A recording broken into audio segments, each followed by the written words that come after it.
CAPSI podcast series. CAPSI, building a culture of effective giving and corporate social responsibility.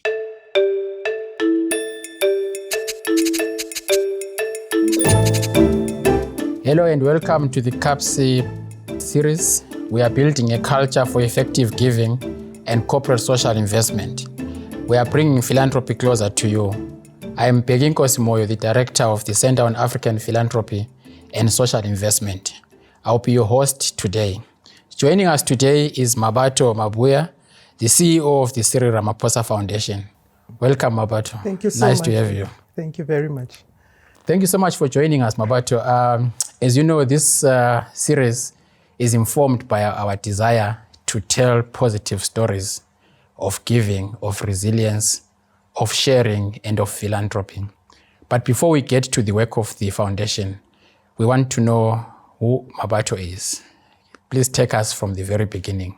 Who is Mmabatho? Yeah, mine is quite a simple story. I was born in Pretoria and I went to study in the Free State, where I guess that period of life exposed me to, different people from all over the continent, from the country, particularly from Lesotho, based on where the University of the Free State is. I studied geography and mathematical statistics. That was my undergrad degree. And issues of development, obviously within geography, and how people interact with the spaces that they live in, and why it's important to have structured development to empower society. Fast forward, I worked for municipalities, still pursuing, around strategic planning, IDPs, and making sure that municipalities can effectively plan for implementing different aspects of, satisfying society and communities. I was also managing water resource management, so there's the science side of it, running water plants and water treatment plants. But that all encompassing shows, it speaks to the broader issues around environment, which are quite topical today. Back then, they were not so topical, around climate change, around the environment and how it affects the poor most and it affects underdevelopment most. I've also worked for ESCOM in stakeholder relations around coal-fired power stations as they were building them, and engaging communities on how they can contribute during construction and post-construction, but also looking after the effects of that. Later, I went and joined Shanduka Group, also as stakeholder relations. In Shanduka Group, that's where I was introduced to Shanduka Foundation, which today is Cyril Ramaphosa Foundation. Working for Shanduka Group as an investment company, it was expected for us to also work within the foundation. And that's where I rekindled my passion around development issues. And later on, when we changed and became Cyril Ramaphosa Foundation, I was responsible for strategy until the role that I'm holding today. Great. Thank you so much for that background. I always say that as we grow up, we collect so many dots, and at some point we connect them. It sounds like to me you've been collecting so many several dots from your academic background, but also from your work experience. And there was a point where you started connecting. And I want to get a sense of how you've been connecting those dots, especially as it relates to the work that you are doing now at the helm of the foundation. Yeah, I think many aspects, I guess when you are much younger, you're just working and delivering on a particular mandate. But when I start looking at, with my interest, I guess, in climate change and environment and addressing the poverty cycle, that's where, from the experiences, looking at exposure to mining communities, exposure to local government, and now looking at how do you effectively support or address empowerment issues, address uplifting communities, empower society in an effective way. That's how the dots now connect, because development is not an accident, and it needs solidarity with others. So, bringing all those, the ability to build efficient partnerships and collaborate with others, learning from others, and bringing, what you don't know into the fore to enhance what you're trying to do. And I'm still connecting. I guess this is just, still early days in terms of my career. But I'm looking forward to bringing more aspects that come from, all of the areas around environment, around people, around water issues, which today, that's what philanthropy is interested in. Yeah. You could have chosen a different path looking at your academic training. How and why did you end up in the philanthropy space? And maybe talking about that, I'll also be interested to know, growing up, what were the different, I would say, points where you felt you were either a philanthropist or you were a recipient of philanthropy? Yeah. I guess how I ended up where I am, it's growth in the stakeholder relations environment, where one of the key things is that companies need to be accountable and engage and inform their stakeholders of their work and impact in communities where they are operating, make sure that they look after their social license to operate. And that, in South Africa, it grew, exponentially around CSI, around meeting BE requirements, around social labor plans, and all those aspects. But at the end of the day, is that meeting the reporting requirements is never enough. Having sustainable programs that, if your program is complete and has been implemented, what then? If you have to move out of that community, will they be able to continue the programs that you have brought through a, social investment projects? So growing up, I would say, growing up in, I guess, the 80s and the 90s, it was a period of change in South Africa. And in that period, it was quite an optimistic environment, I must say, because I grew up in an urban area in Pretoria. That's, a lot of things. We were exposed to quite a lot of information. And we noticed that there are opportunities that are coming for young people. I mean, looking at my older cousins and older brothers, pursuing careers that one has never even heard of, but when universities were opening up for that, and there were bursary programs that were available, and you look at, but how is it that a person is giving a bursary? It means what is their interest, and how do you get access to that if you would be a recipient of such a bursary? There were also a lot of programs as well around, the German school would come and poach some people from primary school to take them to high school and cover their fees. So the experience in philanthropy from organizations was coming in that form. But looking at communities, now that we know better, that practice is now called, in the formal sense, it's called philanthropy. Yeah. We grew up in communities which were giving. If you do not have something, you could go to your neighbor to ask for it. But the bigger picture was so that we can all survive. And if you turn it to what we are trying to do now, it speaks to sustainability, because you don't just survive for today, but you survive so that you can still be around in the future. And somehow, as we learn new words and learn new areas and sectors, that it's called philanthropy. When you look in South Africa, it's been viewed mainly as those who have, giving those that do not have. But we highly discount where those that are in equal positioning are giving to each other so that they can see a better tomorrow. That's a very interesting and a good segue to what I want us to talk about. So this series is part of the broader CAPSI work on philanthropy, but specifically on the Kisima positive stories. And Kisima is a Swahili word that means the well. And so we normally go to the well to fetch water, and water is a source of life. But water also is a way in which we can begin talking authoritatively about sustainability. And so it's quite fascinating that you have kind of given us a background that touches on all those points.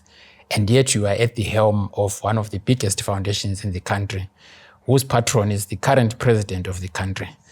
What are the pressures of running such an institution, knowing that the president of the country is your patron, is also watching? Yeah, I guess I wouldn't say it's pressures, but there are certain principles that we really are looking after on a day-to-day basis, and they're top of mind.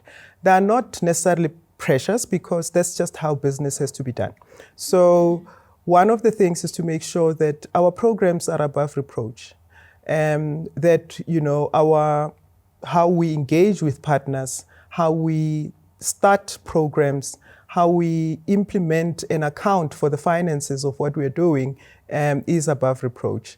We are, one of our pressures as well is to make sure that our governance processes as an organization are sound and efficient. And because we are not only practicing philanthropy through the support we provide those that we impact in our work, we are also a workplace. So I guess having our patron also coming from the trade union movement and looking at the successes post 1994, when we speak of decent work, what do we mean? Because we also believe that our own employees, the work that we do can contribute to the country in the manner in which they practice their work every day. So providing decent work that is fair, that is able to allow people to grow, but more importantly, to contribute in the sector. It's one of those factors. But most importantly is making sure that those that we engage with are, we engage with them respectfully, and we adhere to all the common, African ways of interacting with people, and that we always remember that we are not doing it so that we feel good that we spend counting the rands and the cents, but that something positive will come out there and it will replicate. So there is obviously an elephant in the room. Living today is the COVID pandemic, and obviously this series would not be fair if we don't talk about the impact of COVID on personal lives, but also on institutions. What has been the impact of COVID on yourself personally, but also on the institution and the beneficiaries, including the programs that it seeks to implement? The COVID pandemic has had quite a lot of negative effects, individually from losing friends and people that we know.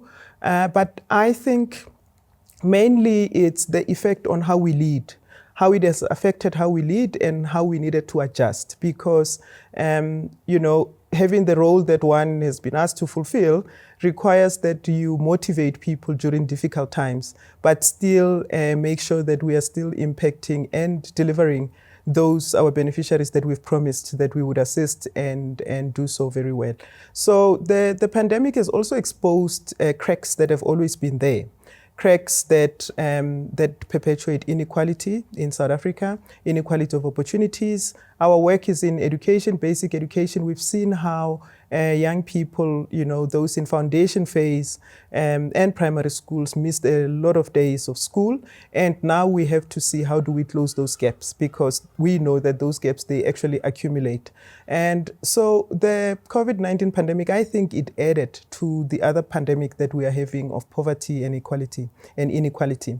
And what we need to do is to take those lessons and those adjustments that we've done and take them forward. And, because now that we, not that we are post the COVID-19 pandemic, the actual health issues may be, halfway resolved, but the socio-economic effects have not been resolved, and we need to take those decisions we took in haste and they worked.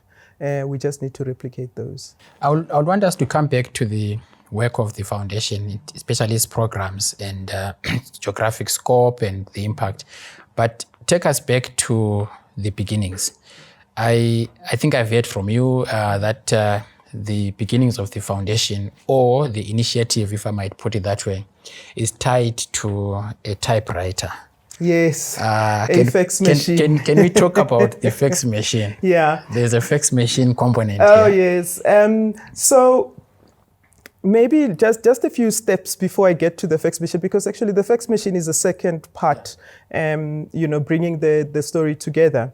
But back when our patron, Mr. Ramaphosa, was the ANC Secretary General, and that was during the constitution-making days of the country around 1995, 1996. And having been a Secretary General of the National Union of Mine Workers, there were a lot of young Black South Africans who were trying to access those opportunities of higher education and did not have funds to study. and they would approach the ANC at that time as the ruling party, one of the biggest political parties in the country, and would request support from the Secretary General at that time. And he decided that, together with his personal assistant then, that they would, they would request a lot of organizations, even internationally, that were inviting him to speak of constitution development in South Africa and the negotiations that took place around 93. They would request them to give a donation to have him come speak to those corporates. And that donation, they used it towards supporting the number of students that were requesting for support. And one of their first students today is a cardiologist, and he's also one of our, he continued also one of our donors for the Cyril Ramaphosa Education Trust. And then once he left politics and started business, he decided, together with his colleagues, that part of the Shanduka Group business, 5% of it would be given to 2 trusts. And those trusts will look after education and small business development without having, knowing. I mean, the company was at zero at that time, but he always says it's better to cut up at zero because you are intentional of the contribution you would like to make. Then his primary school in Soweto, Chivase Primary School, the principal, learning from the records at the school, which are still there at the school, that he was once in primary school there, wrote to him because he was now one of, a successful alumni of the primary school, and requested him to donate a fax machine to the school. And obviously those days, a fax machine, I hear that it was around 3,000 rands, and they bought the fax machine, and he was like, no, we can just send it for delivery. And his personal assistant then said, no, but let's take it to the school. I'm sure they would like to interact with you while you deliver the fax machine. When he took the fax machine, he found the school that it looked the same way that it was when he was there in the 50s in terms of infrastructure. That, the classrooms looked the same. And he thought at that time that, he is well networked. He knows a lot of people in corporate, and he knows a lot of people who have an interest in education. How about he starts engaging them, to help repair and infrastructure in schools, because it really looked like that primary school was still in those old days. And through that, he had a lot of support, and they decided, no, let's adopt a school foundation so that it is organized. And that's one of the principles. You asked me what are the pressures. The pressures are that as a foundation, we strongly believe that if you are going to address something as critical as development and poverty and assisting people, you must be organized, because it's people's lives you're dealing with. So it was organized, and he requested a number of people to join the board, and that's how Adopt a School Foundation was established. And this year it's 20 years old. And obviously over the years it changed. It saw that just doing infrastructure is not enough. A school has got much more needs than just the infrastructure, so it worked into implementing whole school development. So that's the nature of philanthropy, or it ought to be the nature of philanthropy, that it's got to read the science, the evolution, the context, and transform itself and adapt. And I'm quite impressed by the evolution and the several initiatives that have ended up probably in the foundation. I understand there were lots of pivoting in the process. For those that don't know much about the foundation, maybe it might be useful to take us through the process of the evolution to where we are now, in terms of the different structures that were in place or are in place, and how you now have a foundation as one of the initiatives. Mm-hmm. So, as mentioned, taking it back to 1996, receiving those donations from Speaking Opportunities required to be housed somewhere. And that's when the Cyril Ramaphosa Education Trust, the trust itself, was established, so that funds and those that are assisted are recorded properly, and it continues to do what it needs to do. moving forward, the two trusts that I spoke about that were part of the shareholding of the investment company also needed to be formally established and have trustees that would look after when they receive dividends from the business activities and fulfilling their own mandate. But at that time also, it's when the investment company itself was shaping itself to say that we would like to be a different company. We would like to do CSI very different, that it's lasting and it's not just ticking an exercise. And that's why during those days, the foundation itself was more a CSI arm of the investment company. We also had the trust that was looking after, which is Mabindu Trust, which was established to support small businesses. At the time, there was no program. The executive director then experimented with a number of programs, housing small businesses in the offices to say, let's see how we can help you, providing grants. But those processes required to tie back to some sort of strategy to say, but for how long and how are you going to proceed with doing programs that, after assisting one or five entrepreneurs, how do you replicate that and what's the best way to get success? So we ended up having 4 partner entities. We refer to them as partner entities because those are the organizations that do the programmatic work of the foundation. And the foundation itself, sort of an overarching trust that looks after those organizations in terms of philanthropic infrastructure to help them succeed in whatever it is that they're doing. There are also fundraising organizations. So they are non-profit organizations. The boards are voluntary members that are serving on those boards.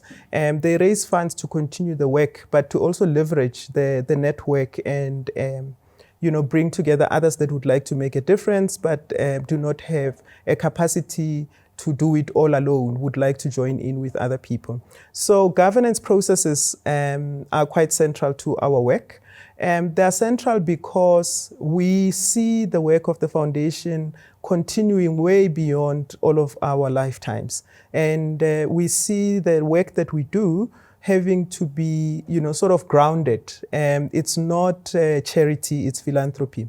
It needs to be strategic, and we need to see, sort of have a pathway of where is it that we're going. Otherwise, it could change in a whim without, following a particular strategic outlook. So, you keep referring to the need for good governance or sound governance practices in a foundation like yours.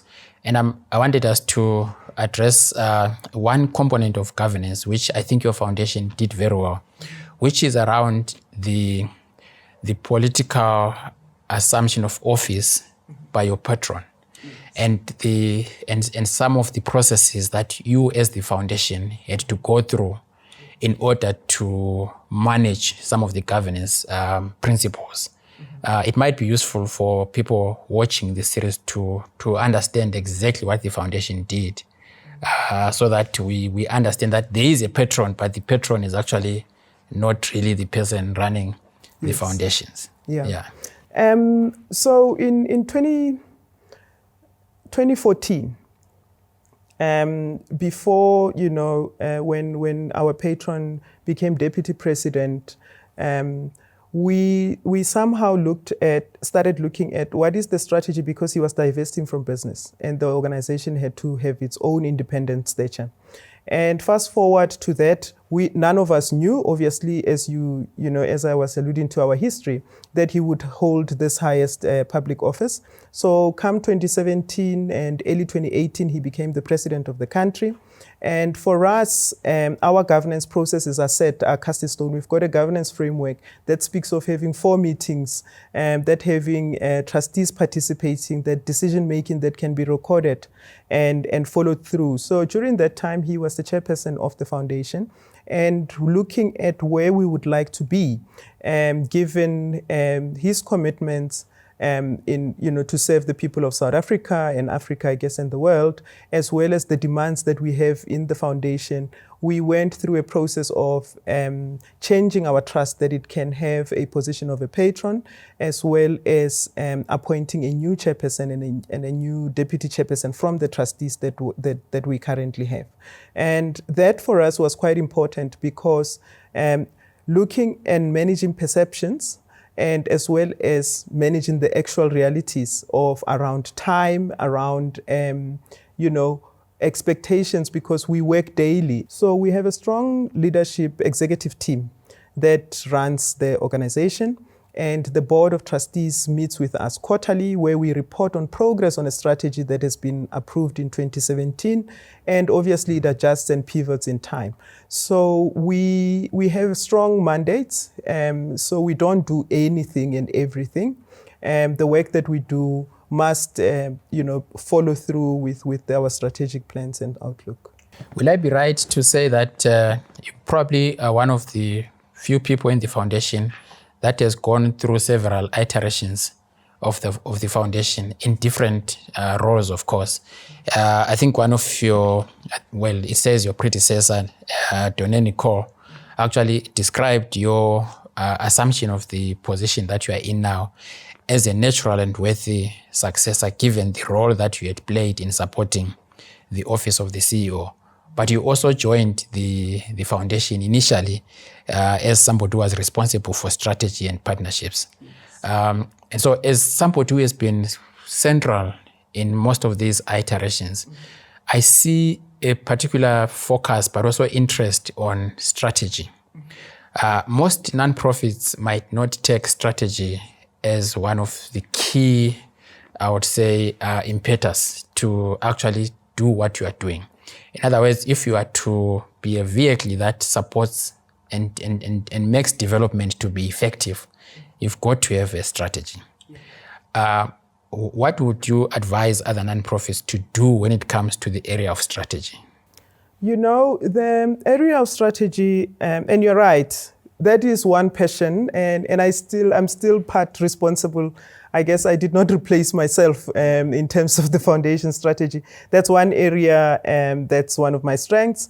But I think one question that any organization needs to ask itself is around relevance.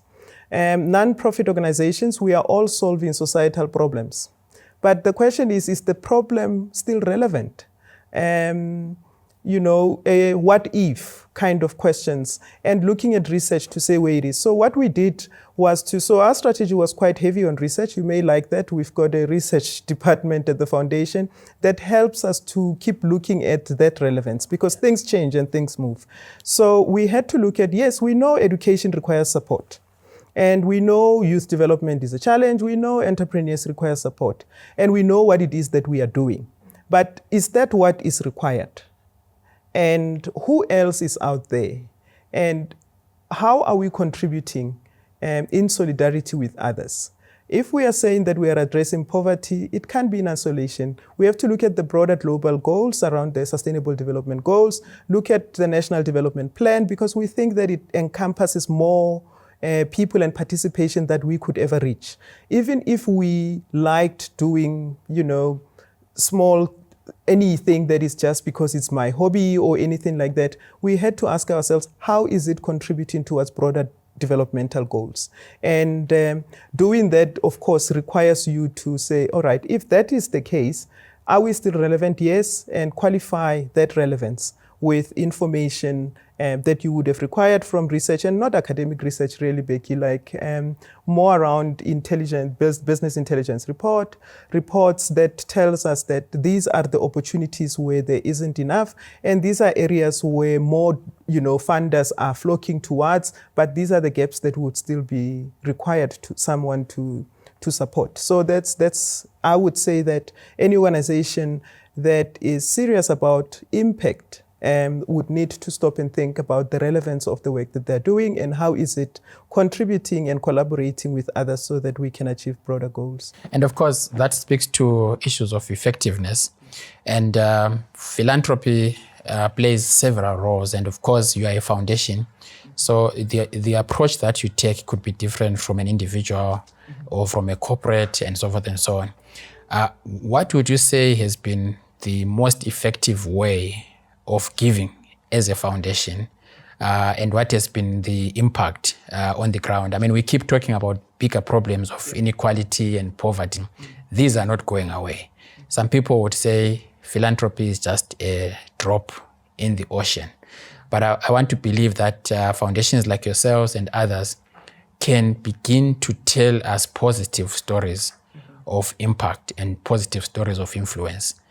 Could you perhaps, share some of those impactful stories, some of the effective ways in which you've been doing your work?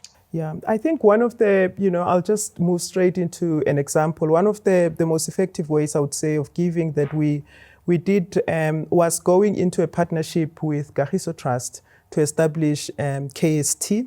And that trust, we established it because we realized that through Adopt a School Foundation, we were implementing whole school development, but on schools, sporadically based on where we have donors or funders or schools approaching us.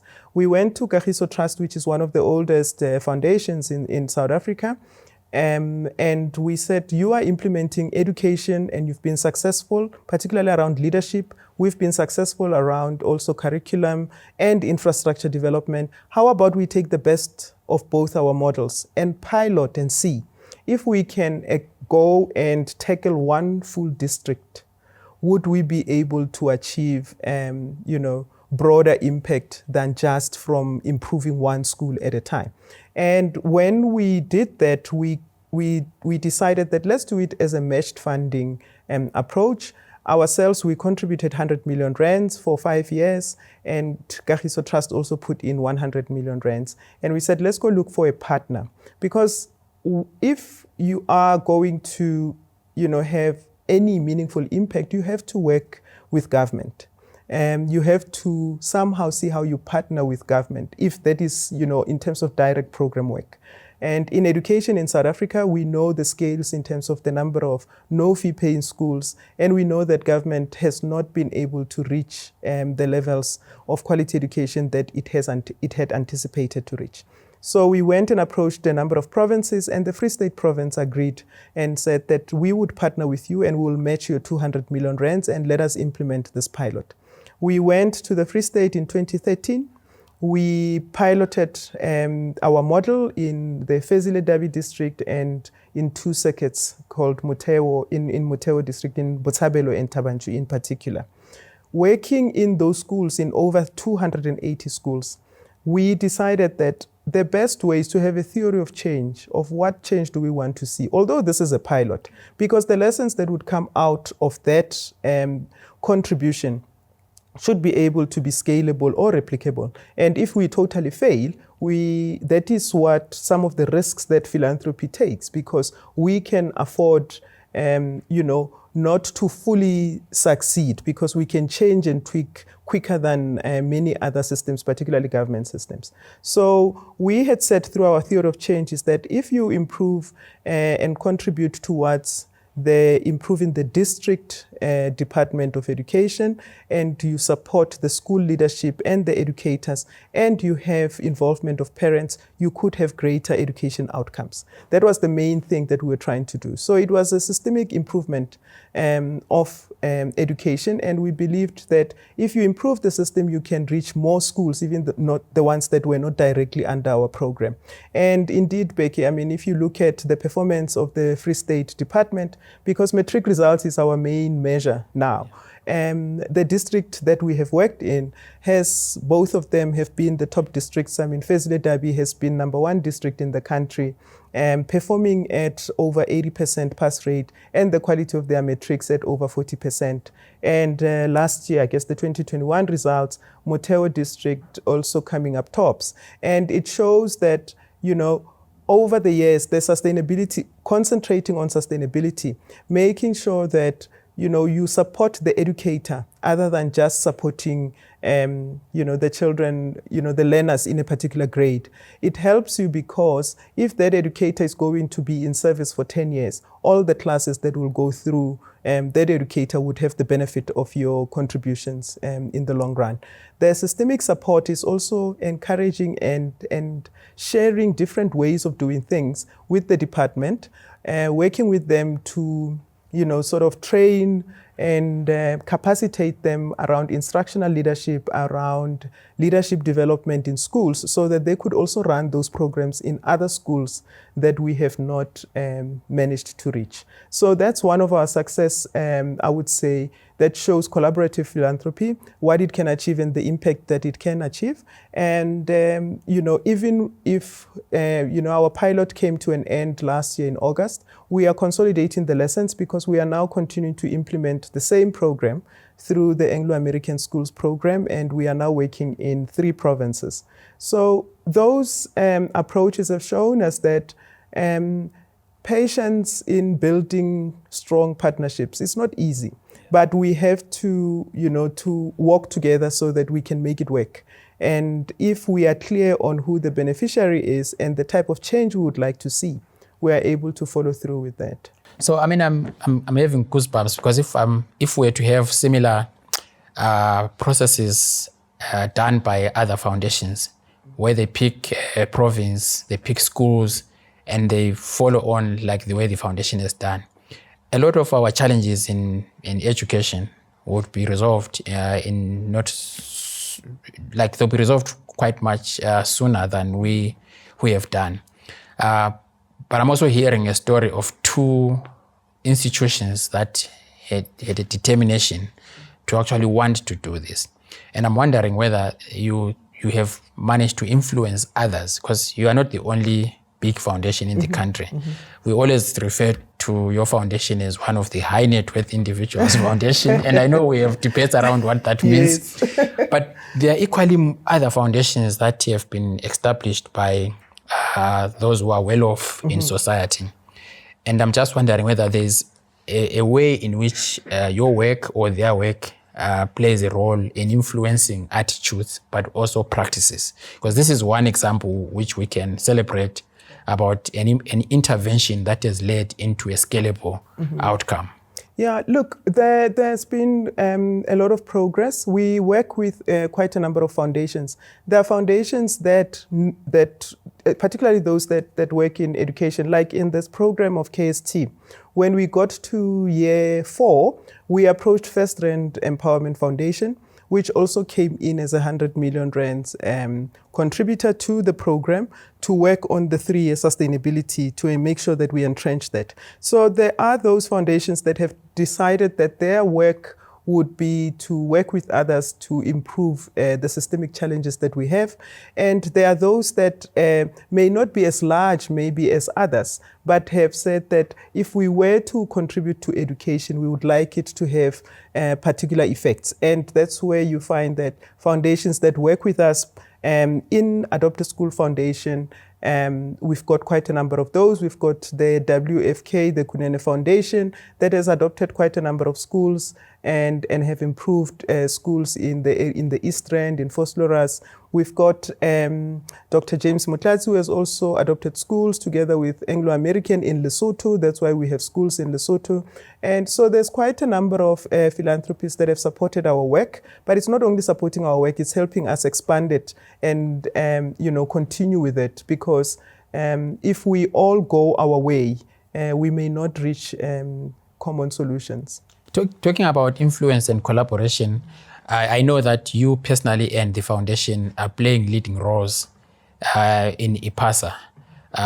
Maybe you want to talk a bit about also the kind of influence that such a network, and I suspect you are still the chair. Yeah, the deputy chair. Yes. Maybe if you could talk a bit around the role that networks or platforms like IPASA play, especially in championing the role that philanthropy plays, but also, like you said, beginning to talk more precisely about the effectiveness of the interventions that we make as philanthropic players, especially in a country that has got so many contestations. Yeah. Look, personally, I believe that for philanthropy to work, you can't go on it on your own. We appreciate that it is private funds from private families and individuals that are brought together to fulfill particular goals, whether it's developmental, whether it's satisfying passions or growing particular sectors. But when you come through and you are with others in an association, that's where you appreciate the transformative power of philanthropy. That if learning from others and understanding and engaging from others, how you can take your work forward.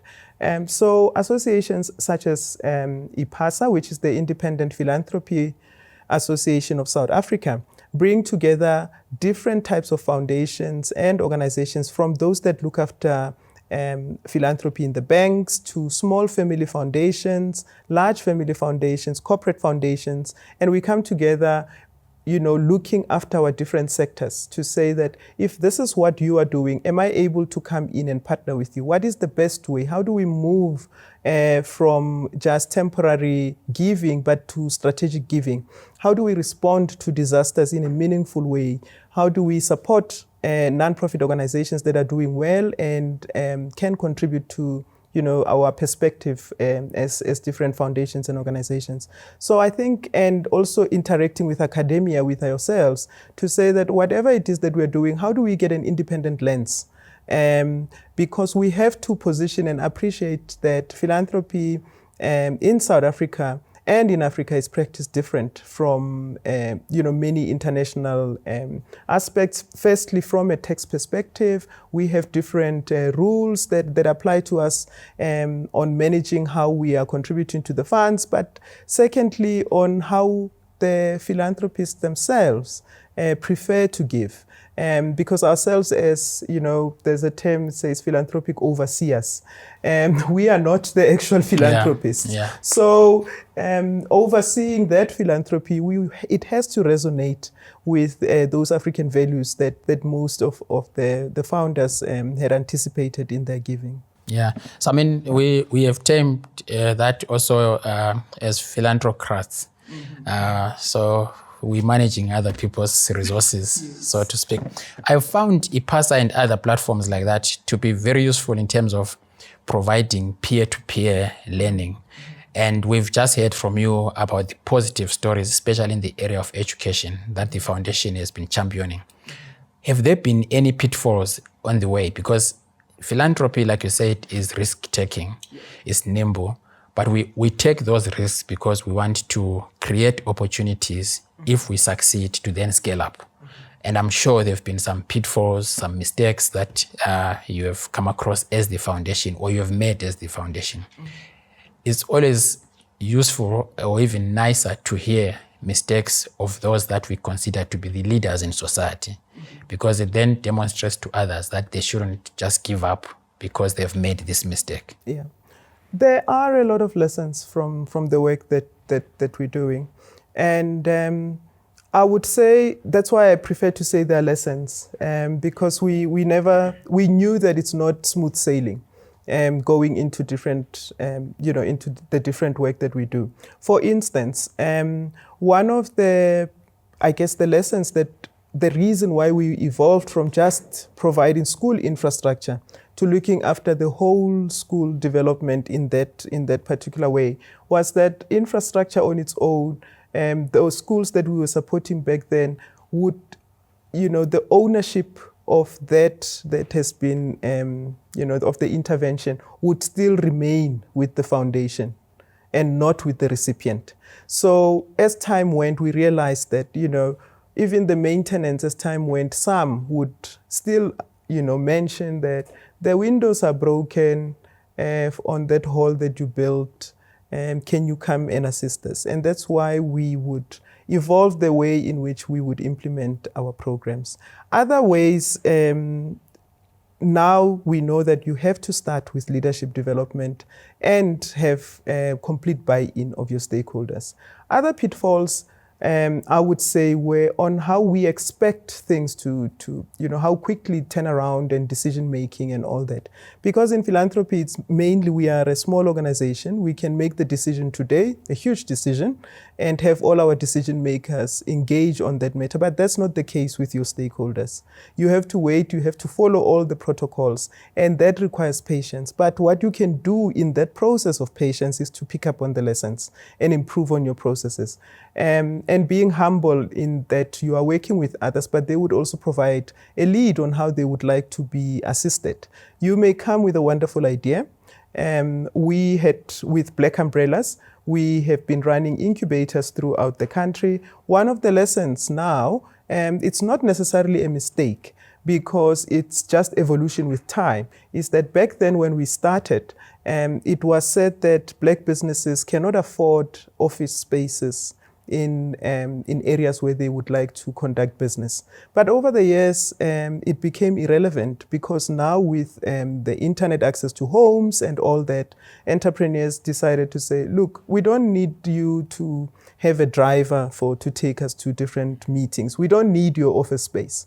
I can work from my home, and do I really need to come into that office? And that's how you evolve and change your organization. So, I mean, we spoke a lot about education as one of your key, I would say, programs. Are there other programs that you would want to showcase? Well, not even showcase, but talk about in terms of what the foundation is doing. But I'm also interested in the connection between the foundation and communities. Yes. And communities, it could be geographic communities, but it could also be communities of interest. Yeah. I think one of the programs that I would like to maybe highlight in this conversation, Becky, is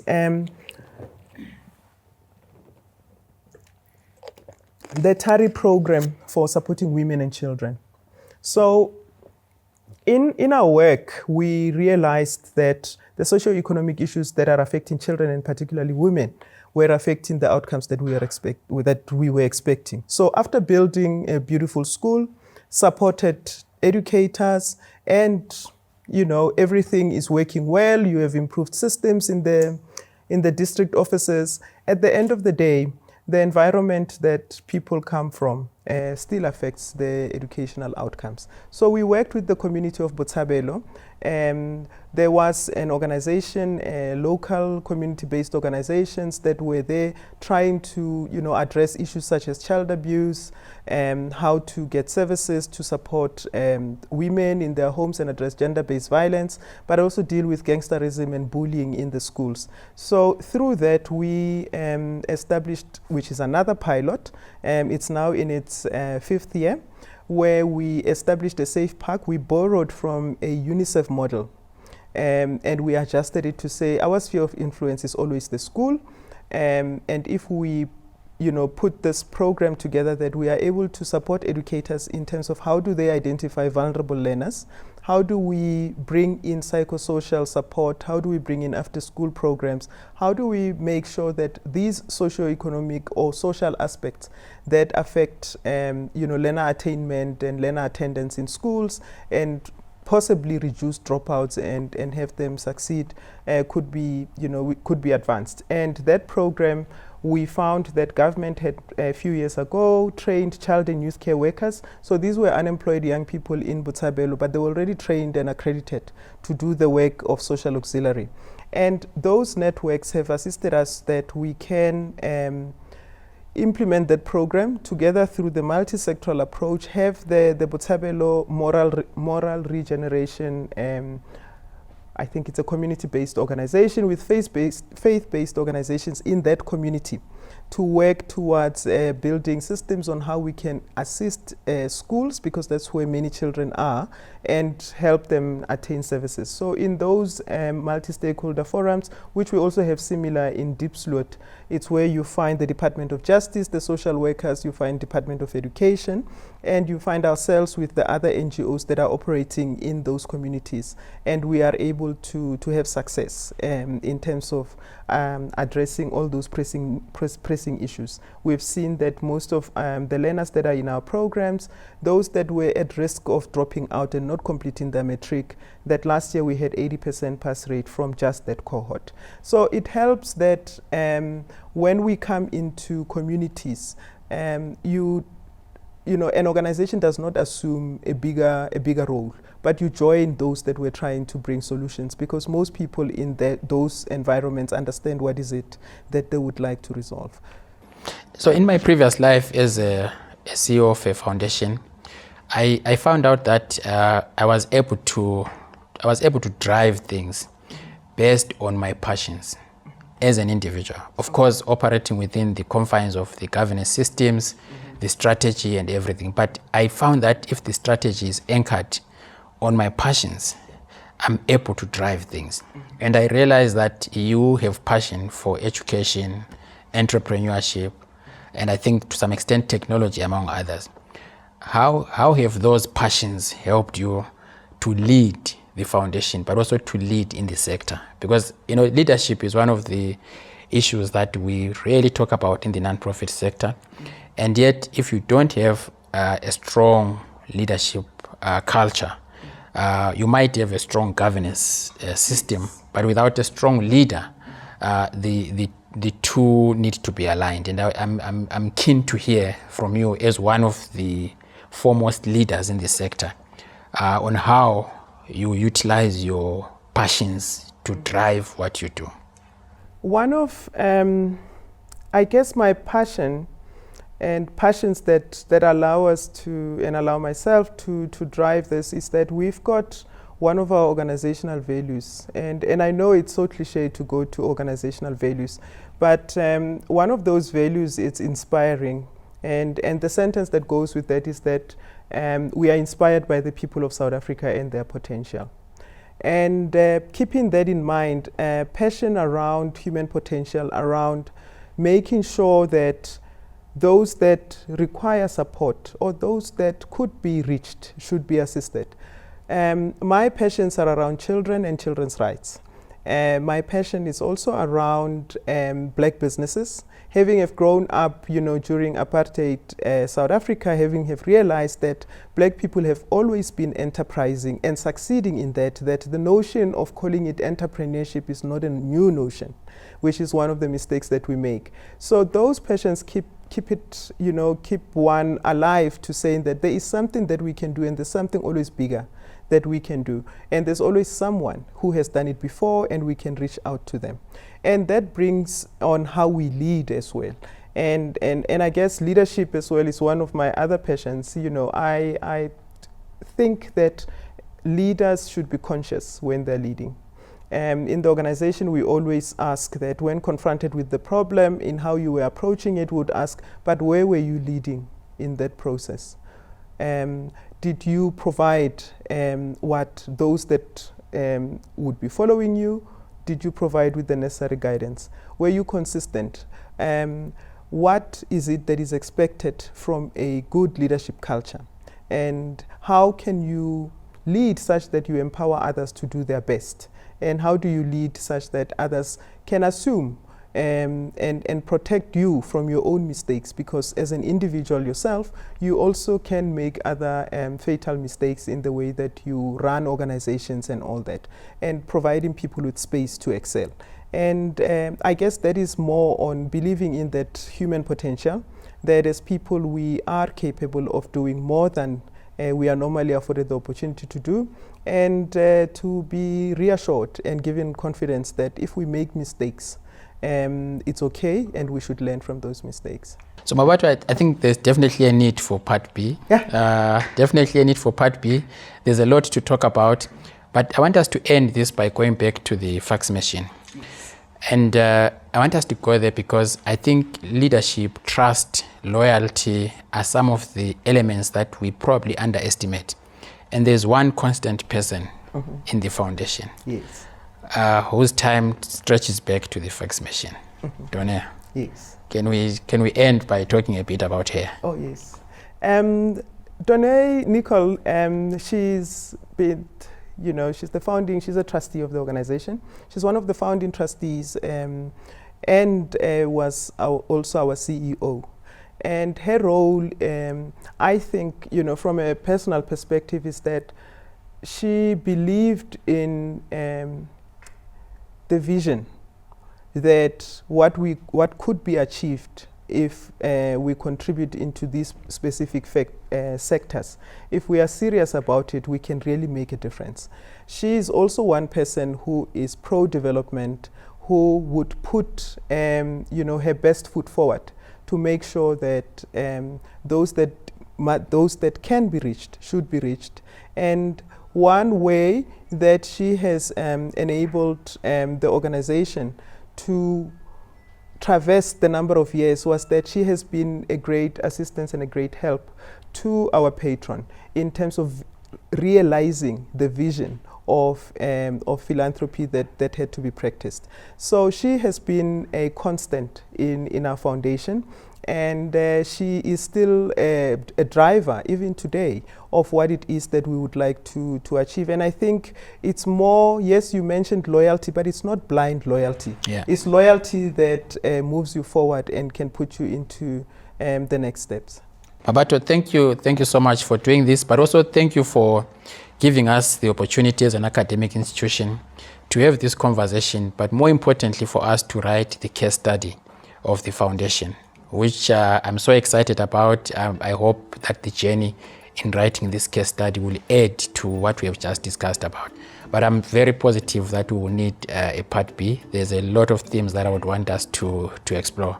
Thank you very much. That was Mmabatho, the CEO of the Cyril Ramaphosa Foundation. Thank you for watching the series. Thank you.